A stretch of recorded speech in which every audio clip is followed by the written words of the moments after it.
मेरो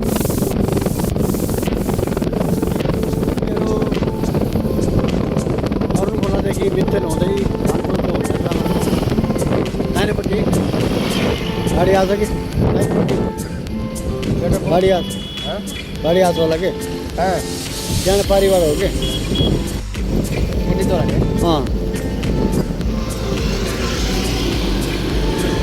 अरुण खोलाबाट बतासे डाँडा त्यसपछि मित्तेल हुँदै रामपुर जाने बाटो लगभग अरुण खोलादेखि लिएर मित्तेलको फेदीसम्म बाटो खालो मात्रै भएको छ र अगाडिको बाटो कस्तो छ हामी अगाडि देखाउनेछौँ।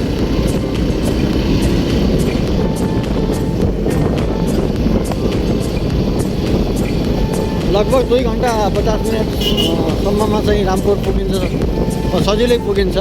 लगभग 30-35-40 को स्पिडमा मात्र हिँड्न मिल्छ अगाडि गएर।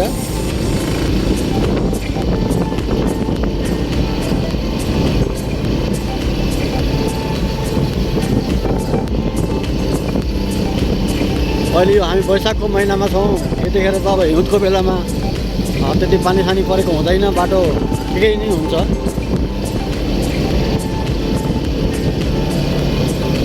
यहाँको बस्ती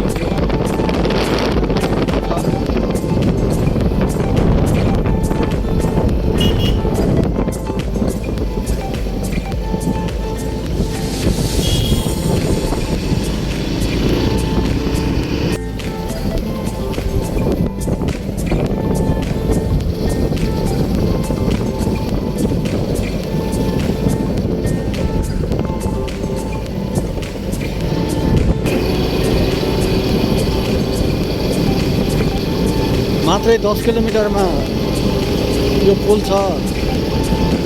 अरुण खोलादेखि 10 मिनट लगभग 10 किलोमिटरमा हामीहरू यहाँ खोलामा पुल हालेको छ।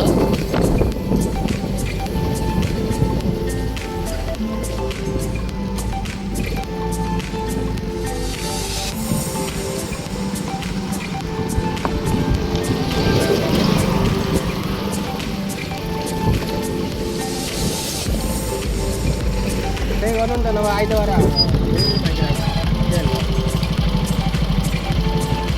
बतासे डाँडा यही हो, बतासे डाँडा यही हो।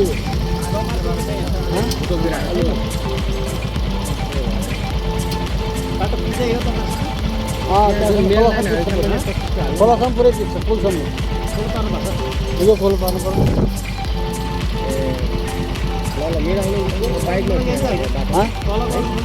यही हो बतासे डाँडा यही यही हो। यहाँ आउँछ नि केटाकेटी थुप्रै आउँछ नि।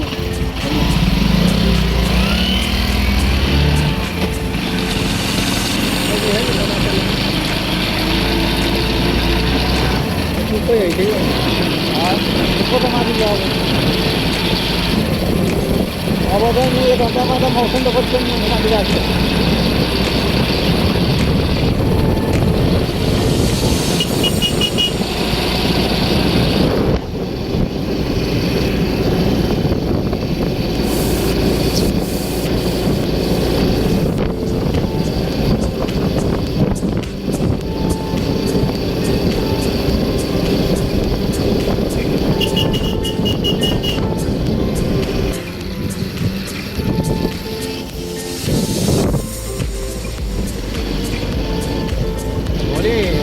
उताडामै भोलि कताबाट कोरिडोरतिर हुन्छ, त्यता बाटो भोलि हिँडौँ न एकपालि। हुन्छ। उता बाटो धेरै राम्रो छ, यताबाट सर्टकट छ अनि गैँडाकोटतिरबाट बाटो राम्रो छ। अब हामी अगाडि गएर यो थोडो फेरि चढ्नुपर्ने हुन्छ, त्यहाँसम्म बाटो ठिक छ।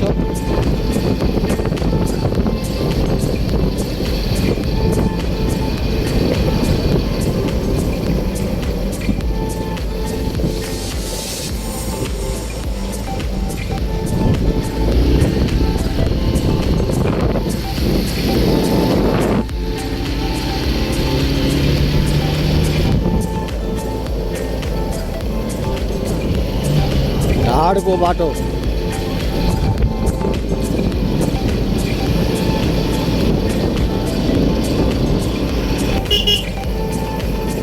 मुखिया ढुङ्गा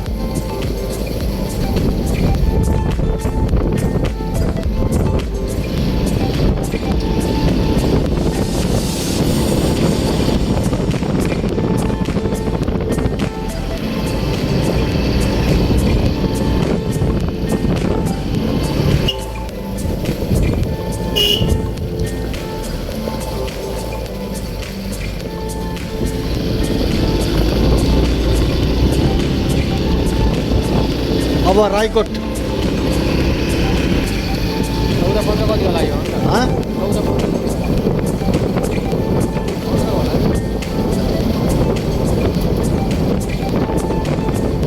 यो 14 हो कि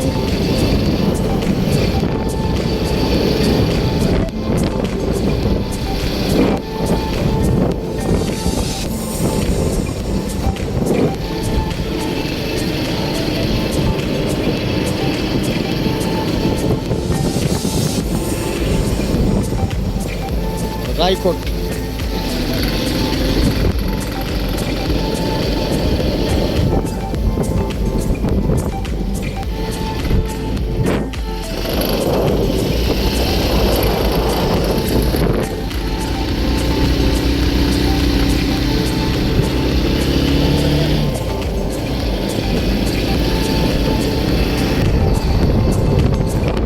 बारीबाट उसैको जानेबाट छैन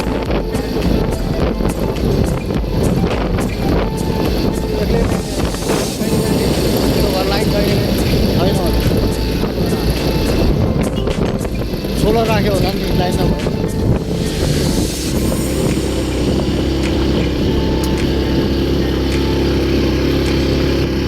अब आउने जलुके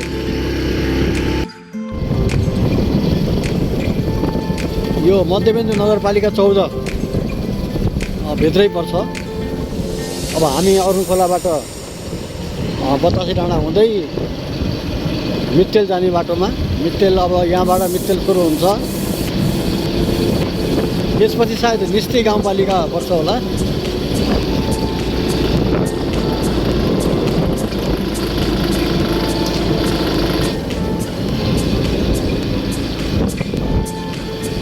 यो निस्ती गाउँपालिका पर्ने रहेछ। यहाँबाट मध्यबिन्दु कति हो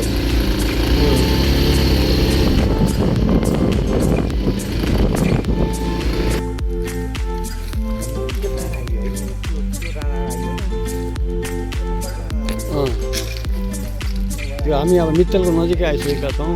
बाटो अफरोडै छ, ठाउँ ठाउँमा मोडहरू चाहिँ अलि ठाडो मोडहरू पनि छ। बाइकमा आउनुको लागि त सजिलै ठिकै छ। अब बर्खामा चाहिँ हिँड्न अलिक गाह्रो पनि हुन्छ। लगभग अब हिँडिरहने मान्छेहरू अरुणखोलाबाट 2 घन्टामा सजिलैसँग रामपुर पुग्ने सक्छन् होला। अब हामीलाई त अलिक गाह्रो पनि भएको छ।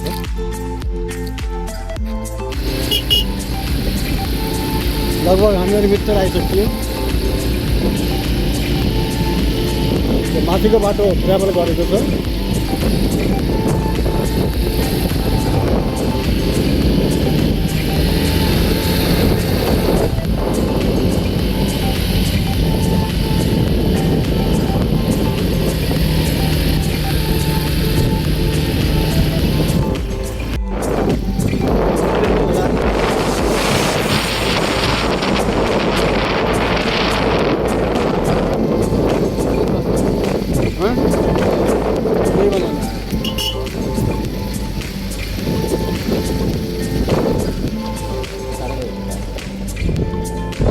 यताबाट हो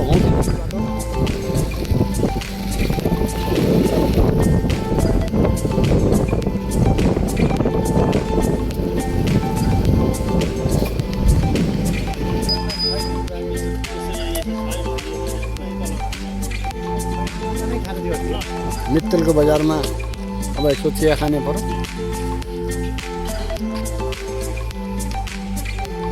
त्यति हावा चलेको छैन आज यहाँ। अस्ति त कति हावा चलेको छ यहाँ, आज हावा चल्यो। हामी अहिले मित्तेलमा छौँ। यो रुक्से भन्ज्याङ छौँ यतिखेर। आमडाँडा गेजा पिपल भन्ज्याङ जाने बाटो यतापट्टिको भयो। अनि यता घ्याङ्सीबास खोप्लाक भोरमा जाने बाटो।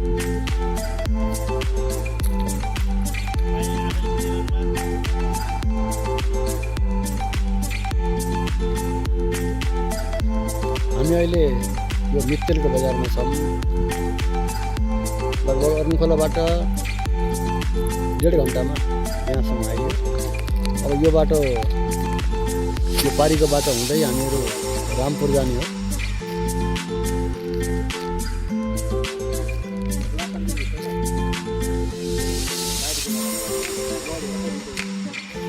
अहिले हामीहरू यो मित्तेलको बजारमा छौँ। यो काउली डाँडा सामुदायिक होमस्टे मिस्त्री 3 धर्के सिम्पाल्पा। यो पाल्पामा छौँ हामी। रामपुर जाने बाटो यहीँबाट छ। यतापट्टि दाहिनेपट्टि गए होङ्सी र अरुणखोला। यता काउली डाँडा सामुदायिक होमस्टे जाने बाटो।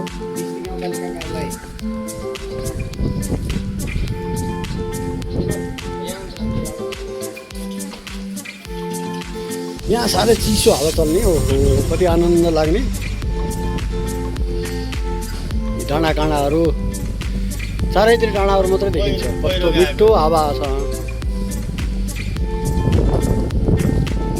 आज हुसो लागेको छ ठाउँ त्यति राम्रो मौसम छैन। डाँडाहरू देख्न पाइएन पारिपट्टिको। यतापट्टि खोलै खोलै छ। यहाँबाट हिमाल पनि देखिन्छ, मजासँग देखिन्छ। तर आज देखिया छैन। हिमाल तल यतापट्टि फेरिमा देखिन्छ।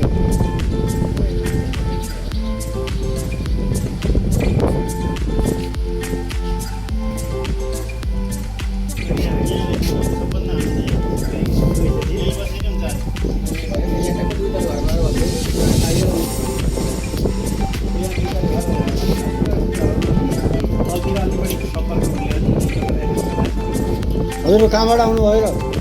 हामी त नलप्रासी तल काउसरदेखि आइयो, चोरमारादेखि आइयो। यहाँको ठाउँ त राम्रो हो कि होइन? प्राकृतिक यो वातावरण भन्छ कि आजभोलि एसी भनेर भन्छ नि। पर्यावरणीय हिसाबले राम्रो रहेछ।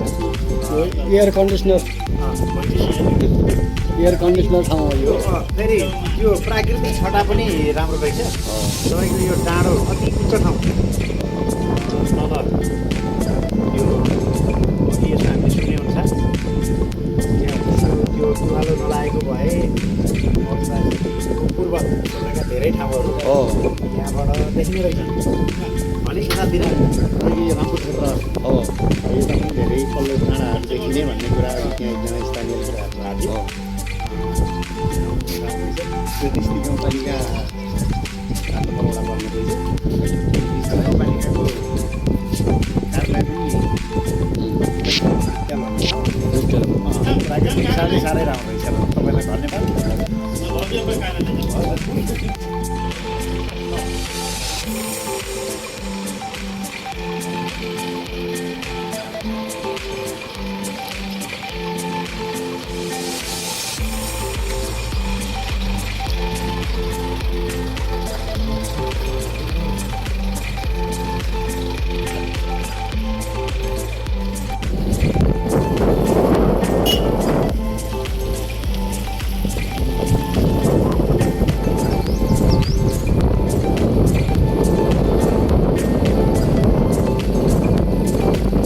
बाटो झरेपछि अफ रोडको बाटो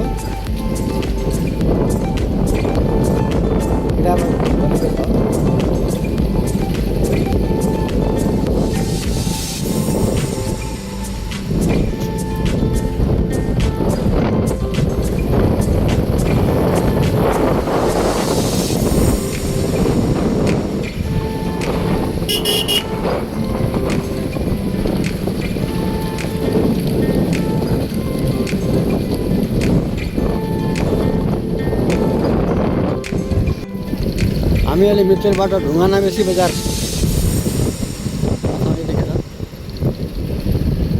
लगभग आधा घन्टामा मित्तेलबाट ढुङ्गा नै बेसी झरेको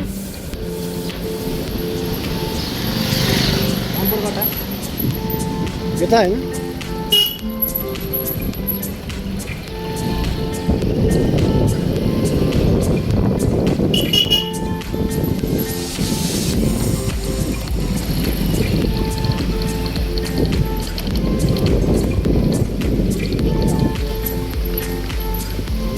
ढुङ्गाना बेसी पाल्पा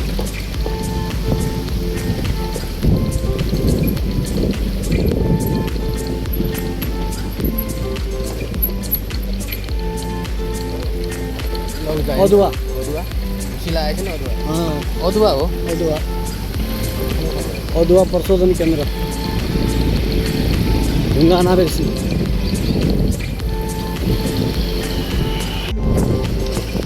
यो लिच्ची खोला पुल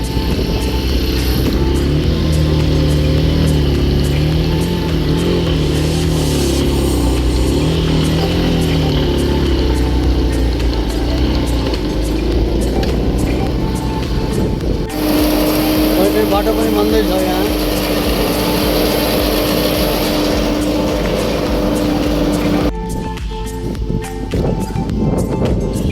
रामपुरको नजिकै आइसकिएको अब यहाँबाट 2 किलोमिटर रामपुर